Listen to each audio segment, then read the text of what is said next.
it's going for a condo with a next door EC launching at 3 to 400 PSF lower. Way too risky. Welcome back everyone, I'm Sophia and today we're going to be reviewing the Pinery, the latest and possibly the last for a while to be launching in Tampines. So this has been catching quite a lot of attention because it is a mixed development, meaning you have a mall downstairs and you also have the Tampines West MRT right next door. But the big theme we're going to be touching on today is, can you still go into this in a safe manner and exit safely, even with Rivelle EC launching right next door? So we're going to be looking at a few things in today's video. So firstly, a quick overview of the development. Now the main goal is to help you understand what is the competition landscape here with Rivelle in the picture. And if you do choose to enter, how you can still do so safely. So the first point we'll be looking at is how to choose safe zone units. So these are the value deals depending on the developer's pricing strategy that will help you have not such a headache when you want to sell in the future.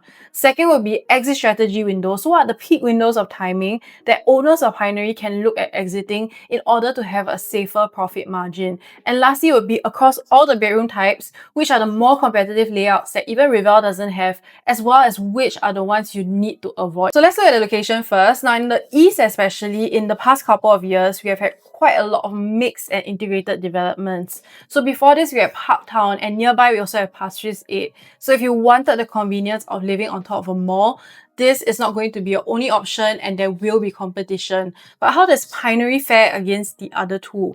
I would say its advantage is definitely going to be its location being the most central out of all three. It also sits on the more mature part of Tampines, meaning you're more surrounded by established schools as well as institutions. So looking at this plot, it's mainly surrounded by BTOs, so you're not going to have much of a view. The side facing Tampines one is also a bigger road, so do be mindful that there might be more road noise there.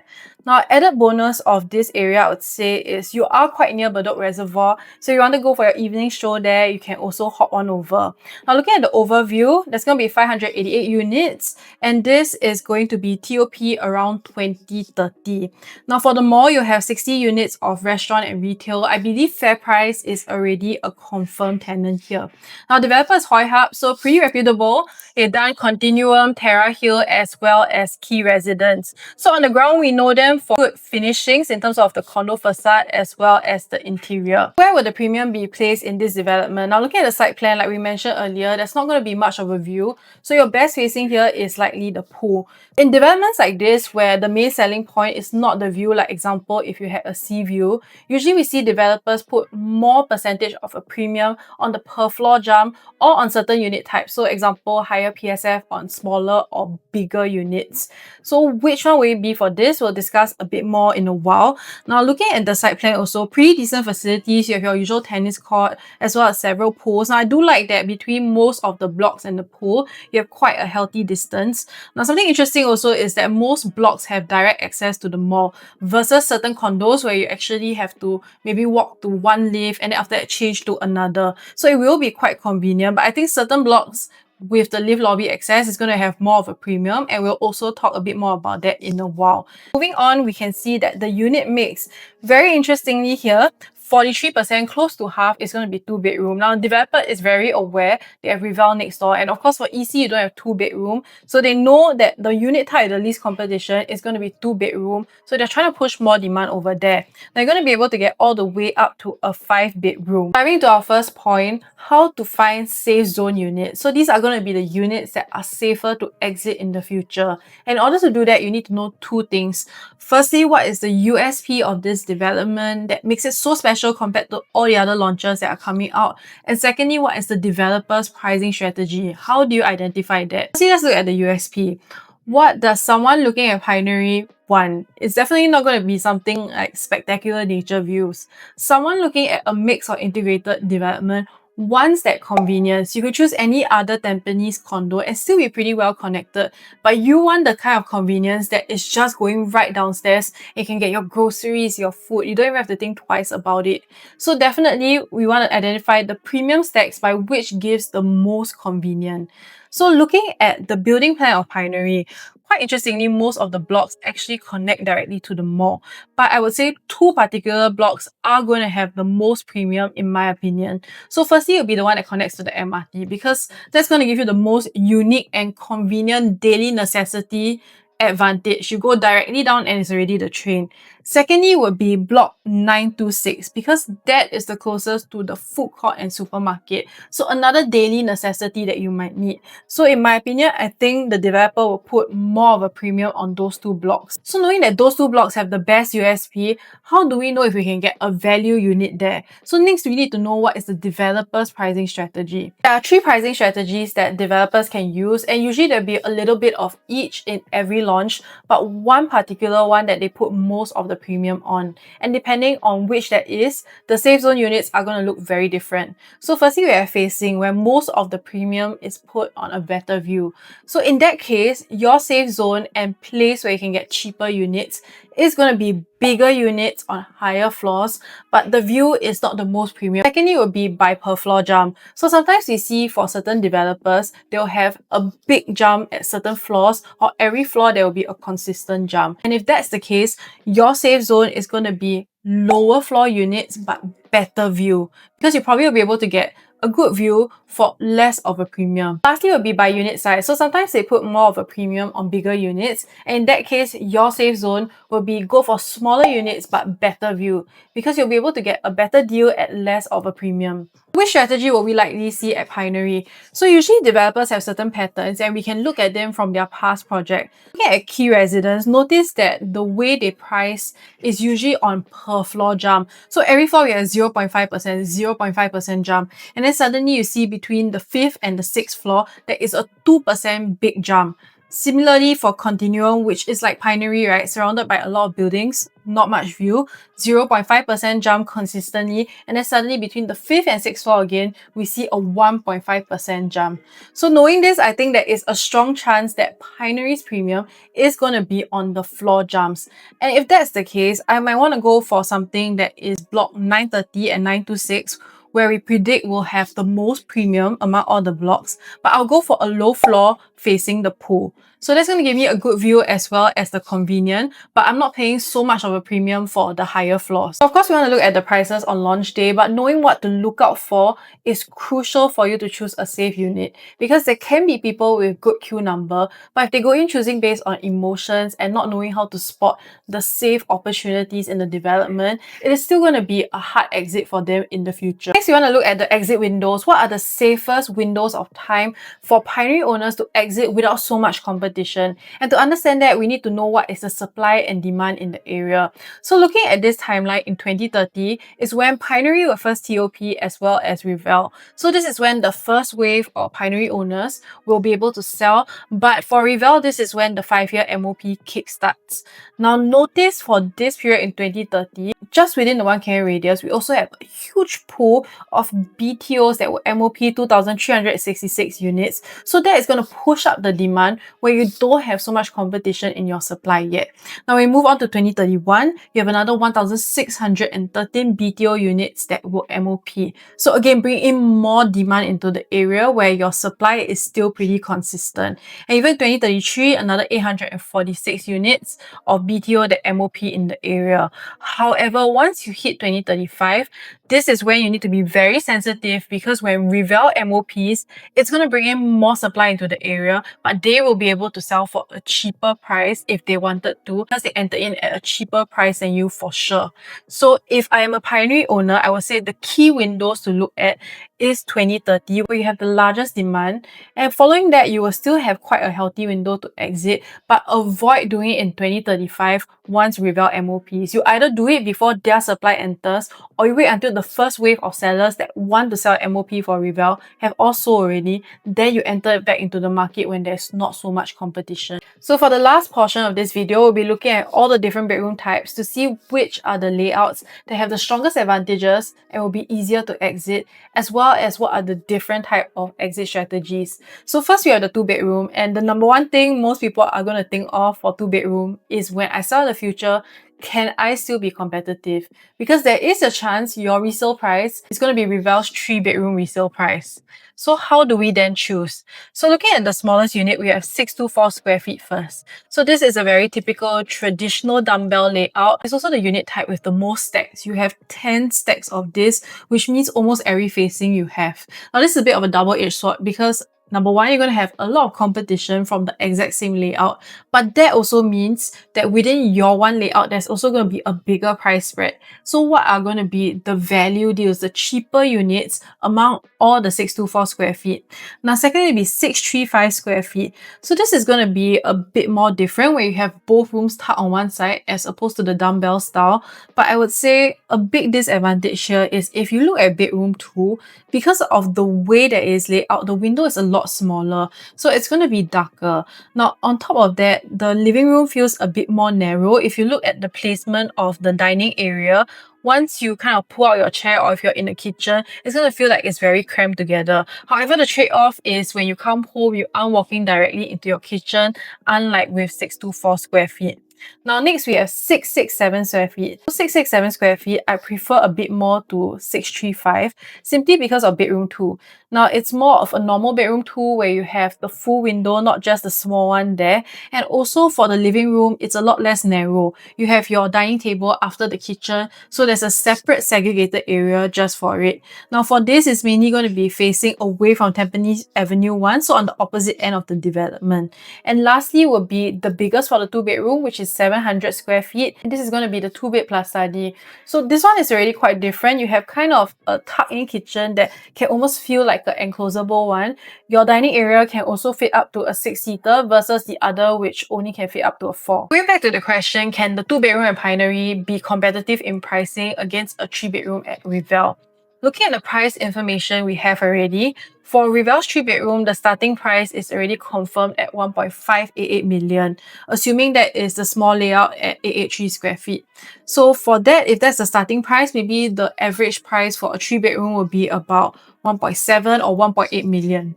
Now, looking at Pinery's 2-bedroom, we don't have price confirmation yet, but it's expected that the average will be 2,450. So for the smallest layout, 624 square feet, that will mean 1.528 million, which means the starting price could be about at the 1.4 range. So if 2-bedroom at Pinery is about 1.4, and then for Rivelle it's about 1.7, 1.8, that will still give you about a 250k gap, which is a healthy gap between a 2 and 3-bedroom.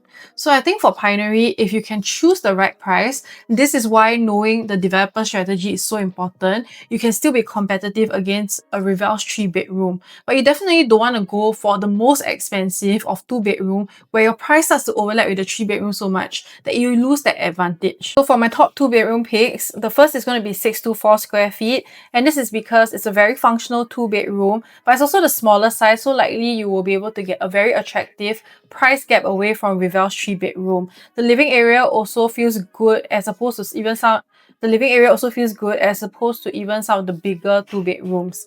Now next will be 635 square feet. I think it's a very solid traditional layout where you have all the bedrooms tucked at the side, but you need to be very sensitive about the entry price as the 2-bedroom become bigger. And lastly will be the 700 square feet 2-bedroom. Even though this is the bigger size and the highest chance that the price will come very close to the 3-bedroom, I think the layout is very solid with the dining area and the kitchen. You need to take note of here though is your exit timing. So again, bringing it back to trying to exit before Rivelle MOPs or at least riding that wave out. Next we have the 3-bedrooms, and this is when you're going to have the most direct competition because for Rivelle, the sizes start from 3 to 5 bedrooms.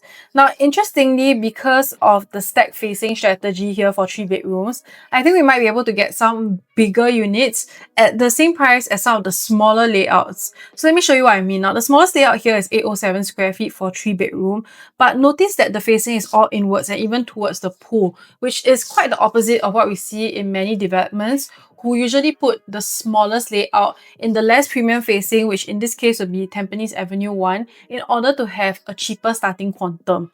Now for this layout, I would say pretty functional, except for the fact that you don't have a storage room. Other than that, you have a 6-seater tucked-in dining area, good sized bedrooms, enclosable kitchen, but no window for that. So notice that there will be no gas stove for this. Now, if you move on to 861 square feet, this is where you start to see some differences. Your kitchen is going to have a window as well as your bathroom. But other than that, the living room is going to feel quite similar, except that all the rooms are now tucked to the side. Now, if we move on to the even larger ones, 872 square feet. Now, for this, very similar 872 square feet to the one we just saw, except that you have a longer walkway, which may give you the advantage of a bit more privacy, but you're going to pay for that extra space also. Now, on top of that, notice that for those kitchens that have the window, this means you'll also be able to get a gas stove, which some families prefer a lot more for their cooking style. Now, 990 square feet onwards, this is when you're going to be able to get a layout with a house shelter. And for this facing, you also have a bit more diversity, both inwards as well as outwards. So I think there's a chance that we might actually be able to get the 990 square feet, which has the house shelter, at a very close price to the smaller size we saw, which was 807 square feet. Simply because for this size, we have the less premium facing, whereas for the smaller size, it's all facing inwards. So I'm really curious what most of you would choose: better view, smaller, or bigger with storage but facing outwards. For Tampines context, I feel a lot of the buyers, let's say HDB upgraders, are going to prefer the 990 because the layout is a lot more close to what they're used to for, let's say, a 4-room BTO, and easy for them to transition into. Now, moving on to the even larger 3 bedrooms, like 1012 square feet and 1023 square feet, they are absolutely similar to 990 square feet, except you have a much longer walkway. Lastly, for 3 bedroom, we have the largest, which is 1055 square feet. And this layout is quite unique because of the positioning of the study, which we also see at Rivelle, but only for their 4 bedroom and not their 3 bedroom. So the position of this study is going to give you a lot of flexibility. Of course, firstly, you can have a much larger master bedroom or keep it as a study, but you can also make it into a baby room or even a walk-in wardrobe. So the position of this is going to give you choices versus where it usually is placed for the study, which is along the walkway or in the living room. Another unique feature is the window at the walkway. So if you choose to keep the door in the master after that window, this is going to let in a lot more light into your bedroom. And if you choose to bring the door back so that you can have another door for your study as a separate room, this is really going to light up that walkway as well, making the house feel brighter. And of course, this really adds to the feel of the home and to your resale value in the future. So all in all, what is your exit strategy for a 3 bedroom here? So if we compare it to Rivelle's 3 bedroom, there is only 2 layouts at Rivelle, which is 883 square feet, and then the 3 plus study, which is 926 square feet. So most similar in size to Rivelle's one would be the 990 square feet, where you have similar features. But looking at that size, this means that the price gap is likely going to be about 3 to 400k more for Pinery than Rivelle for a very similar layout. So I would say for 3 bedroom, you have to be very, very mindful of the exit timing, looking at the timeline that I went through earlier. Taking that timing strategy in mind, how do you most safe-proof yourself? So for my top picks, I would say my number one choice is going to be the biggest, which is 1055 square feet. And that is because of the unique layout. There is no layout like this for Rivelle's 3 bedroom. You have to go for a bigger size. So I would say this is going to give you an advantage. And of course, that window feature, I think, is very unique between the two developments. Now, my second and third choice is going to be the 990 square feet as well as the 861 square feet, because this has the house shelter feature as well as the window in the kitchen, which I think for the demographic coming into Tampines, own stay, a lot of HDB upgraders, is going to be the most adaptable. Of course, this might not necessarily give you advantage over Rivelle units that have similar features. So again, comes back to timing and being very sensitive about when you plan to sell your unit if you're going for these sizes. Now, moving on will be the 4 bedroom. So the smallest size for this is 1114 square feet. So a very functional 4 bedroom, I would say, in terms of layout. You have your enclosable kitchen with wash closet, storeroom, as well as 4 good sized rooms. Your dining area is also quite deep here. You can put up to an 8-seater. Though the first thing I wonder is, if you have 8 people in your house, does that mean there is 2 people in every bedroom, which will make for a very cramped household? Now, facing for this is mainly towards the opposite side of the development at the back, away from Tampines Avenue 1. Next size is going to be 1195 square feet, and from this size onwards, you're going to have an area that can be carved out into a study in the living room.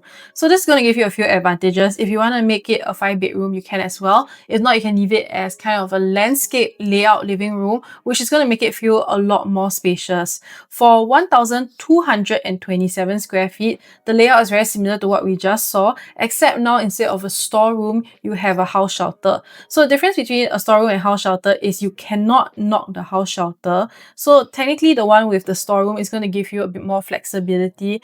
If you wanted to knock that down to make an even bigger living room, assuming you don't need the storage, you do have that option. And for the next size, it's going to be 1,238 square feet. So very similar to what we just saw, the one with the house shelter, except you have a much longer walkway, and that's going to give you a bit more privacy because people walking by can't look directly into your living room. Now for 1,389 square feet, this is where we're going to start to see a bit more difference. So number one, for your wardrobe, it's going to be a tuck-in walk-in wardrobe style in the master. Now very uniquely, you do have a junior master suite for a 4-bedroom here, which is something we don't see at Rivelle either, except for the 5-bedroom. So for this 4-bedroom, you have a connecting toilet to the junior master, so that can remain connected as 2 bedrooms, or you could block it off to be connected to just 1 bedroom, assuming whoever is staying there needs a bit more privacy, and then those in the other bedrooms can use the common bathroom. Now, other than that, you also have a bit more of a spacious kitchen where the layout is a bit more square. But the trade-off for those that have the house shelter in front of the kitchen is you don't really have a glass feature. You can't look in, which might make the space feel a bit more constricted. So what's the exit strategy for a 4-bedroom here? Now, I put out 1,389 square feet, even though it is the largest because it has the most unique layout versus those at Rivelle. So firstly, you have a junior master bedroom with a toilet that can be connected and private if you wanted to, which even the largest at Rivelle 4-bedroom does not have. You have to look at a 5-bedroom for that. Secondly will be the dining area. So notice for Pinery, you're going to have more options. Firstly, you can put it next to the kitchen area. Secondly, you can put it in the kind of cut-out study area in the living room if you wanted to. Versus at Rivelle, because of the dry kitchen, if you're going to put a dining area there, it's going to block your kitchen entrance way. So you have no choice but to put it in the living room and you don't have any other option. So for Pinery 4-bedroom, it's going to give you more options. Even for this layout, it's just going to be one stack, and I think your main competition will actually be the 5-bedroom at Rivelle versus the 4. So I would say my top picks for the 4-bedroom is 1,389 square feet as my first choice because it has quite a unique layout versus Rivelle. And second will be 1,195 square feet because it has all the features you want, which is the area that can be made into a study, the storeroom, the kitchen, as well as the dining area, but it doesn't have all this extra square foot that goes into the walkway, so you'll be able to get a more competitive quantum. Lastly, we have the 5 bedrooms, which I found quite interesting because we might be able to get a 400k advantage here versus some of the other nearby developments. So this is 1,475 square feet, which is already quite a bit bigger than Rivelle. So I think quantum-wise, they're not going to be very comparable. But the thing about 5-bedders is most people buy them for long-term stay, right? So we don't see that many units coming on the market at the same time. It's no longer about the volume of competition, but rather the quantum that you're entering in and the layout. Instead, this layout actually reminds me a lot of Parktown's layout. So if we look at them side by side, Parktown's 5-bedroom looks very similar to Pinery, but square foot wise, it is 1,679 square feet, quite a bit bigger. But where are the differences that we're seeing? So firstly will be the living room. Now Parktown has a bit of a bigger living room such that even with the 8-seater dining table, you have a bit more space around. But for Pinery, I'll say it does have the advantage of more flexibility. So notice for the bedroom next to the master, the positioning of the door in the Pinery actually allows you to join this room with the master and still have a door there without affecting the rest of the bedroom. Whereas for Parktown, because the door leans more towards the left side, you're going to join that room with the master, you will end up affecting the junior master suite as well in terms of the positioning of the door. So Pinery gives you a bit more flexibility. Now the average price for a 5-bedroom at Parktown was 3.9 million, which is about 2,300 PSF.